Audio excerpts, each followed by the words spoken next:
நிற்பவர் தான் ஆசிரியர். அப்பேற்பட்ட ஆசிரியருக்கு குடும்பம் இருக்கு, பிள்ளை இருக்கு.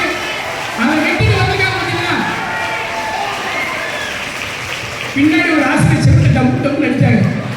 நான் ஒரு வாரமா வேலை பார்த்துட்டு இருக்கேன், நான் என் வேலையும் கொஞ்சம் சொல்லலாம் அப்படின்னு சத்தம் கேட்டுருச்சு. இந்த நிகழ்ச்சியில பரிசு வாங்குறது பெரிய விஷயம் கிடையாது. வாழ்க்கையில வந்து வெற்றி தோல்வி ரெண்டாவது விஷயம். மோட்டிவேஷனுக்காக சொல்லல. நான் முதல்ல 20 ஆண்டுகளுக்கு முன்பாக என்னை இந்த கலைஞனாக அறிமுகப்படுத்தது எங்களுடைய கல்லூரி பேராசிரியர், தமிழ்துறை பேராசிரியர் முத்துசாமி சார் அவர்கள். முதல்ல மனநல பல்கலைக்கழகத்துக்கு கவிதை படிக்க அனுப்புறாரு. அங்க எனக்கு பரிசு கிடைக்கல. ஐயா பரிசு கிடைக்கலையா? சங்கர் சர்டிபிகேட் கொடுத்தாங்களா? ஆமா ஐயா, நீங்க வாங்க, நீ போய் கலந்துக்கிட்டீங்க, அதுதான் உனக்கு ஃபர்ஸ்ட் பரிசு. வெற்றி தோல்வி ரெண்டாவது விஷயம். வேடிக்கை பார்க்கிறவனுக்கும் வேடிக்கை பார்த்து வரவே கிடையாது.